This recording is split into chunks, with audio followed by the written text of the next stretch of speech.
that would want or see Microsoft logo as being a fashion accessory and a sort of symbol of status, which is what I think Apple sells a lot of units to people for. Well, Microsoft might be their own worst enemy in this regard, because people associate Microsoft as that machine at work that I have to fight with, that it takes so long to boot up in the morning, and I have to keep rebooting during the day, and I have to keep fighting with it, and my documents get lost, and it's throwing up all these quirks. And what's on the screen all the time? The Microsoft logo. And it's called Windows as well. They call it Windows Phone 7. So it kind of brings all those associations of the thing that you have to fight against, having to protect it from, oh, I've got another virus, having to don't click on that link, don't plug that USB thumb drive in, check that CD for viruses before you even run it, and another 2 new icons have appeared on my desktop. What are they? That's what people associate with Microsoft and with Windows. They are the old guard, the old thing that people have to fight with.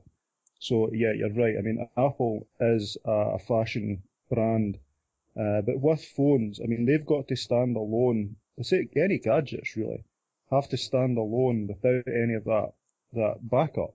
They have to, people, when they look at them side by side, they have to stand on their own right, and the iPhone does that. So does Android. And Windows Phone 7, from what I'm aware, doesn't even come close yet. I mean, I wouldn't mention the fashion. I don't mention the fashion side about Apple, meaning being detrimental to the product, because I think for many people the product is very, very good and it serves them very well. I do think though that the name Microsoft tends now to have more of a branding, not a brand, and people are looking to shy away from that type of name if they possibly can.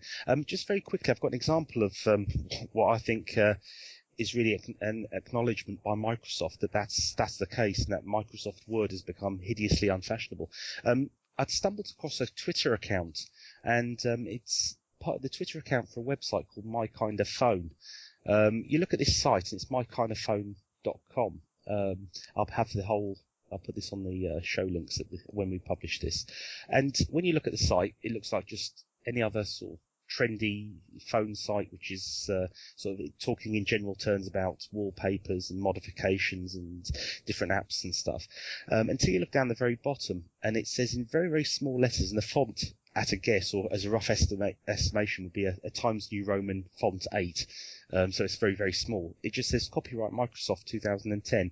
On no other part on the site does it mention the words Microsoft, yet it's promoting the Windows 7 phone quite heavily when you look closer. I challenged the Twitter account over this, who claims to me that they've made it quite obvious it is Microsoft in their bio. Well, it doesn't, and I think it's another example of the way Microsoft is trying to get away from its own name in order to try and promote a product independently, or look as if it's an independent promotion of their products. Because, as I said on my blog recently, if you don't have, if Microsoft aren't promoting their own products, who else will? And I certainly don't see the type of advocacy for Microsoft products like you do for, say, Linux or even Apple. So it's just something to throw in there. I'll be putting the link up anyway, and you can see the responses and the discourse between myself and this Twitter account on the show notes. So I just thought I'd throw that in. Well, So I was just going to quickly throw in before we come back to the original subject. That reminds me of the Windows 7 launch parties, where Microsoft were trying to organise something that's essentially a celebration of a commercial company launching a product, but making it appear like it's individuals. Whereas when Ubuntu launched, when Fedora launched, when Debian launched, when Linux or free software launched, those are genuine users who are genuinely enthused about the product that they are using, that they are supporting, they are developing, they are advocating. Those are real people all over the world doing that off their own back, often spending their own money organising and their own time, whereas the Windows launch party is essentially paid to look like that from Microsoft. So yeah, but back to the point. Just if I could just add as well, just look at all the lugs around the country. Yeah, I mean that's proof as well that people will go off on their own bat and promote and help the community with Linux purely for a love and honest held belief that it's the better system. I don't see many Windows groups popping up like the lugs are. I mean, there's a website which catalogues them all. We've got one very close to us. In fact, we've got two very close to where I am at the moment. And I certainly don't see that type of group or just random grouping of people for, say, a Windows platform. So I think that's a testament as well to when people get into Linux and get into the ethos of free software, that you get a very honest and a very genuine type of advocate in relation to it. So, sorry, Roy, you were coming in. Well, first thing I was going to say, though, is Microsoft does recognize it has this issue of perception that Microsoft is alone against everyone else, which to a certain extent is true if you exclude things like the Windows ISPs and developers who work on Windows.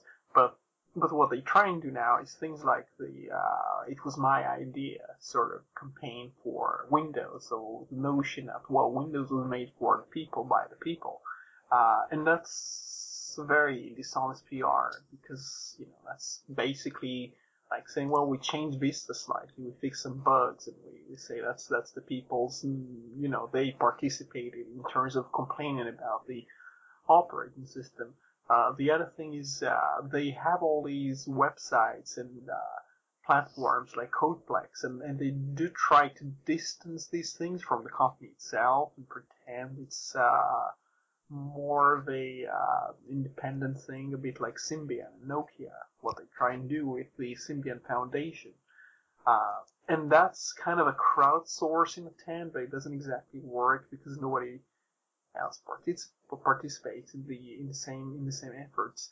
What I was going to say before, if we go back to the subject of phones, though, I was thinking about patents as probably the thing we should try and concentrate on. But Apple is not so much different from Microsoft as far as the lawsuits and the use of software patents are is concerned. You have all these large players. You have Nokia, you have BlackBerry, that's Research in Motion, and none of them seems to be playing with patents as much as defending themselves against trolls, and especially against Linux and notably Android, and even before Android, it was Palm had the Pre and the WebOS.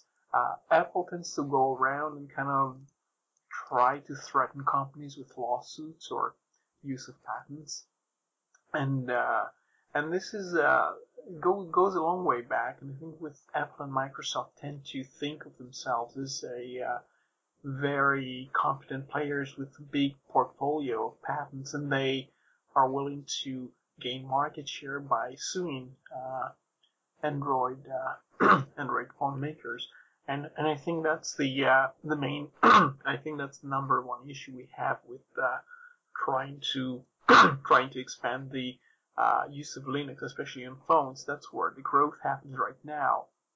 It used to be servers, now it's phones. So we have to do something about that. Well, just as a very quick separate point, it is very impressive and very reassuring to see how quickly Android's been accepted and enjoyed by the mainstream user. We talk about customers or end users who have been brought up on the life of Microsoft and possibly a little bit of Apple.